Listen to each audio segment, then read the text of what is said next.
Change my heart, oh God.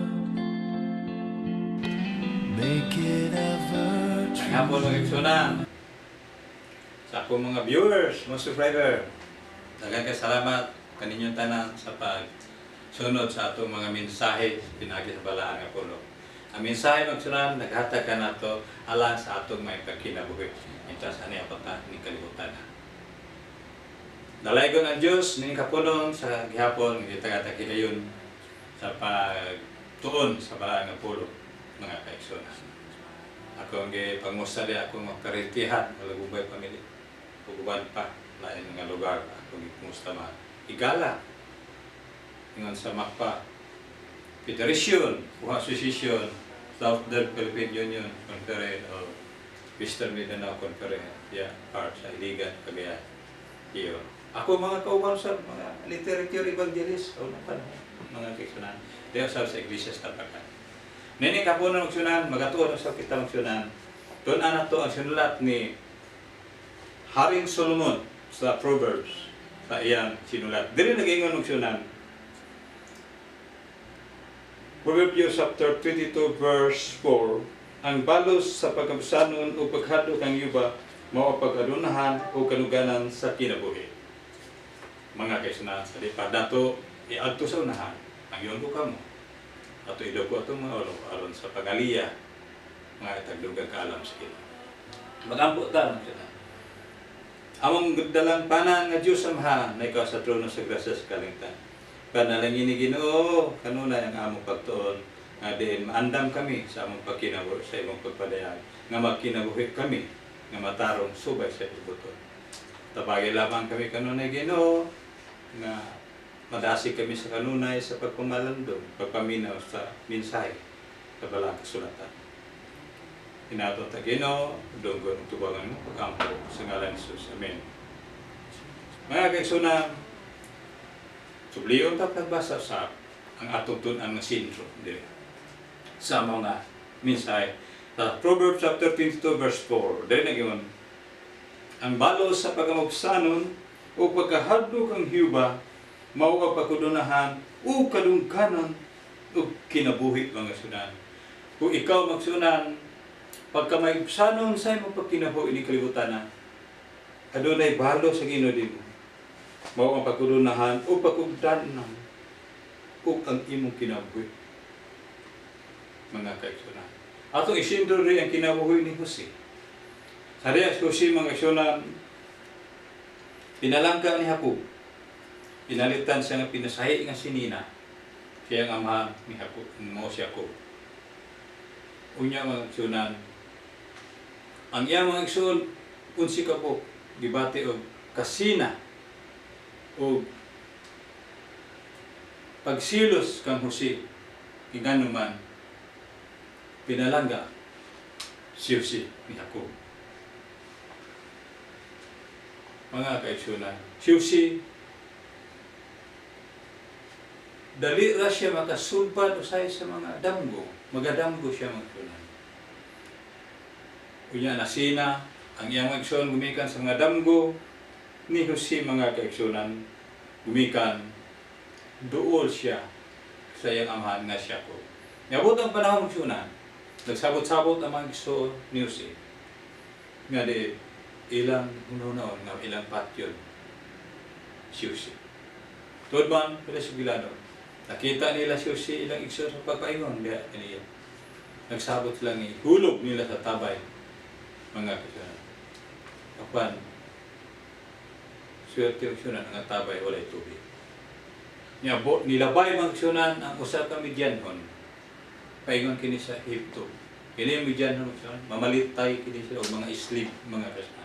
Ilang ibaligya mga igsunan, si Jose ngadto sa Midyan aron sila makakwarta. Ug nagsabot sila nga atong pangitag pamaagi nga diin atong ignon atong amahan nga siya ko si Jose ipatay sa ihalas nga mananap. Tugman magsunan ang biste ni Jose nga ilang ikuha magsunan ilang ituslo sa dugo sa kandi. Mga kasunan Niadto sila sa kang Hakob, unya gipaingnan nila siya ko. Amahan po. Yossi gibatay sa ihalas naman na. Niya yung bisti nagadugo. Perting hilakan Hakob magsunan. Pinalangga man niya si Yossi magsunan. Mga kaigsunan. Si Yossi ibaligya sa taga-Midyanhon ngadto sa Ehipto. Ipalit siya ni Potiphar, sinaligan ni King Pharaoh. Padayon sa gilan ng sunan, sa diya susi nagserbisyo diha sa Ehipto, binas panimalay ni Parao o Potiphar. Gawa sulod siya magsunan, kaya sinaligan siya, mga kaigsunan.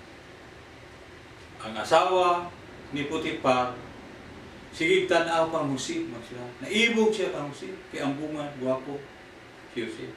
Nangita siya pamaagi, nga matintal yun, si Yossi. Niikya si Yossi, magsunan. Nilikay siya. Abot ang isa panang magsunan. Nanlimpyo si Yossi sa panimalay, sa kwarto, sa Potiphar.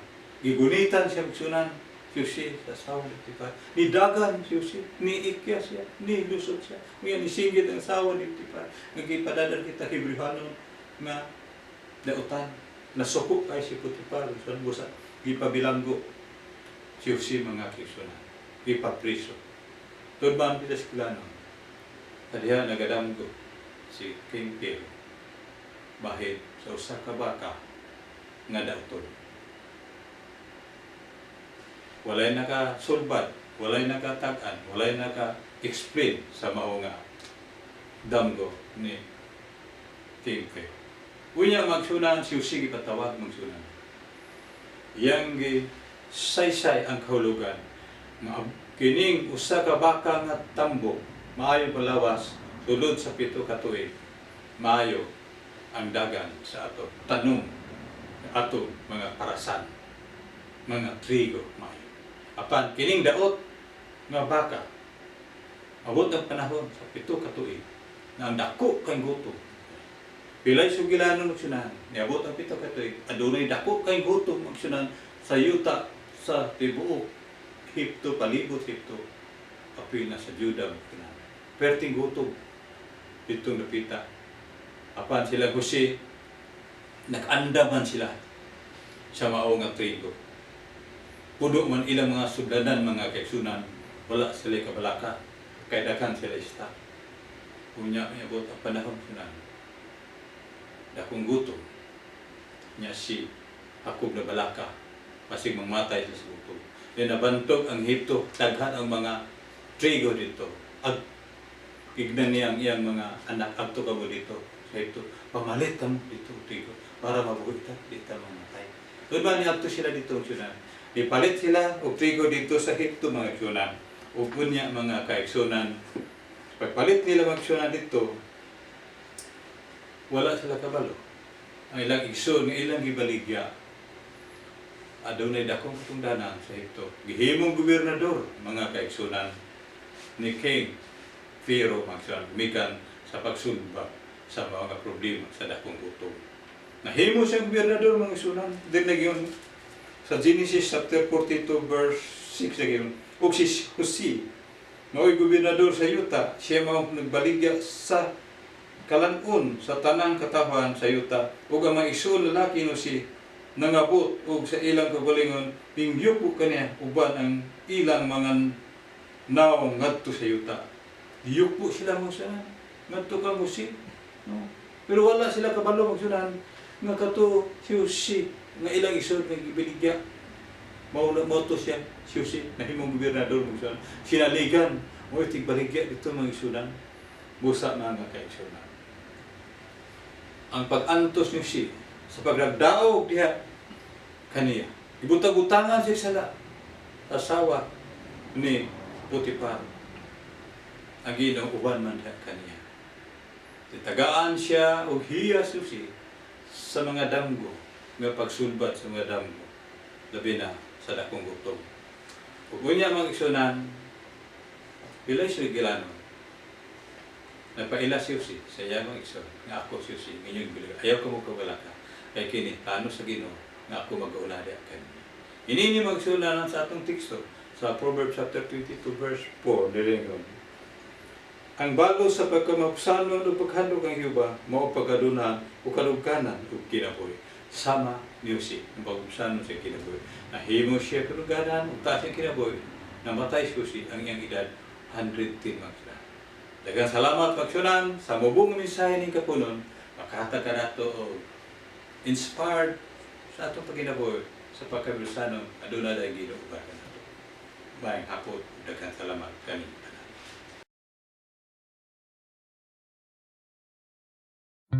Change my heart, oh